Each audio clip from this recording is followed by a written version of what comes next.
Welcome back to another Explainer. Today we're doing a deep dive into a really fascinating intersection in psychology. We're talking about a holistic mind and heart upgrade for lasting mental transformation. If you've ever felt totally stuck in a mental rut where you're repeating the exact same negative patterns even though you are trying so hard to think positively, well, this is an Explainer you absolutely won't want to miss. We're going to explore how blending two seriously powerful therapeutic models can completely change the way we heal. It's a peaceful image, right? But it brings up a super provocative question. Can changing your thoughts truly heal your deepest emotional wounds? For a really long time, the whole self-help and therapy world has focused heavily on logic and correcting our thoughts. But we have to ask ourselves, is addressing our thoughts alone truly enough to heal our underlying emotional pain? All right, let's dive into this. First up, the sheer power of your thoughts.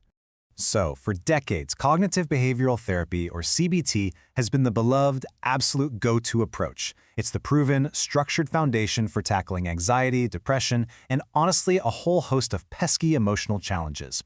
And it operates on a very clear, evidence-based idea that our thoughts, our emotions, and our behaviors are all intimately connected. To really understand CBT, we've got to look at its bread and butter process, which is called cognitive restructuring. Think of it as a four-step roadmap for your brain.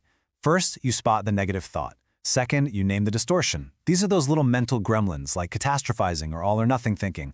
Third, you challenge it. And fourth, you reframe it. It is an incredibly practical way just to swap out those unhelpful, distorted mental scripts for much healthier, supportive realism. Let's make this super concrete. Take the thought, I'm a total failure. We've literally all had thoughts like this after messing up, right? Well, with CBT, you don't just sit there and accept that painful script. You actively challenge it using real, evidence-based logic. You stop and ask yourself, wait, is this actually true? Have I really failed at every single thing I've ever done? What's the actual evidence here? And then you reframe it to something like, okay, I make mistakes sometimes, but I also do a lot of things really well. It's a hugely empowering process that hands you concrete tools to manage distress all on your own. But sometimes, changing our thoughts isn't the whole story. Which brings us to what happens when thoughts hide deeper wounds. This is exactly where we kind of hit a boundary with traditional thought correction. What happens when, even after diligently challenging and changing our thoughts using CBT, those deep-down emotional ouchies just linger?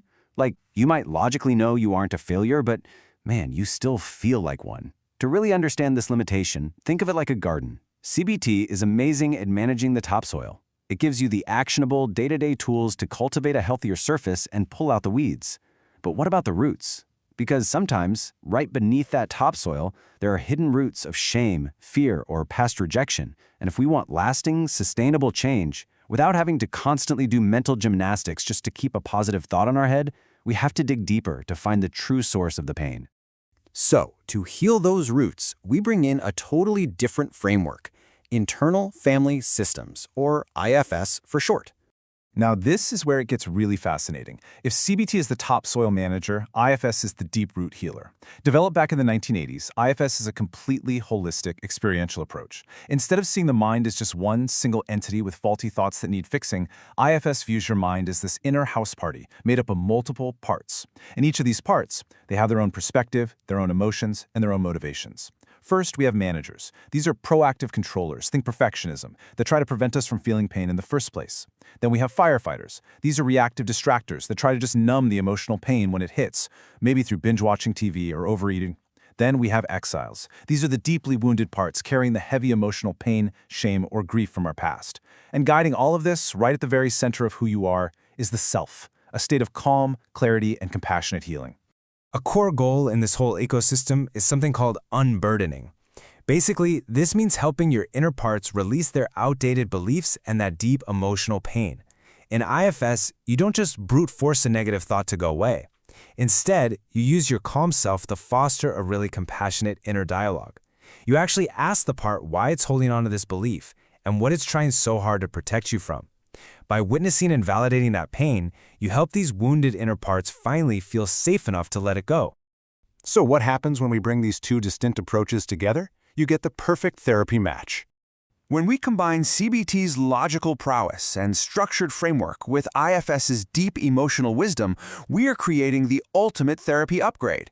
We're bridging the gap between logic and emotion, offering a genuine pathway to achieve deep, sustainable healing. When dealing with negative core beliefs, these two complement each other beautifully. On one hand, the CBT approach tackles a belief like I'm unlovable by reworking it with evidence-based thinking, and that's highly effective.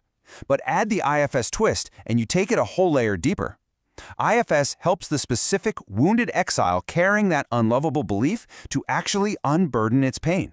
And once that exile is soothed from within, the negative belief just naturally softens. You don't even have to fight the thought anymore because the root wound is already healed. And this synergy works absolute wonders for behavioral changes too.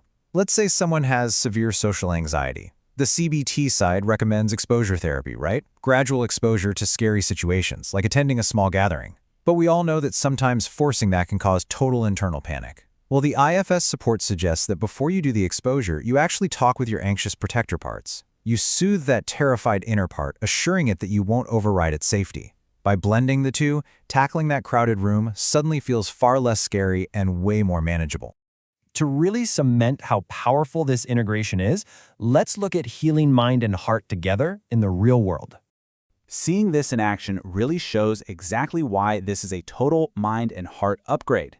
Meet our client. She's a woman struggling deeply with anxiety and self-doubt, and she has this frequent, completely paralyzing thought, I can't handle anything challenging. This thought is keeping her stuck, preventing her from taking on new opportunities or going after her goals. Now, in CBT terms, this is a major cognitive distortion, a classic form of catastrophizing. So here's how her integrated healing journey actually unfolds step by step. Step 1, she uses CBT to identify the catastrophizing and gathers evidence to challenge the thought. But she doesn't stop there. Step 2, using IFS, she notices there's a worried protector part driving this whole anxious thought. She talks to it, asking what it's truly afraid of, and that leads to Step 3. She discovers and soothes a hidden, shamed exile. It turns out a younger part of her was holding on to a really painful memory of failing a big test in school. She finally offers that younger part the compassion it never received. And honestly, just look at the incredible outcome. I've handled challenges before, I can do it again.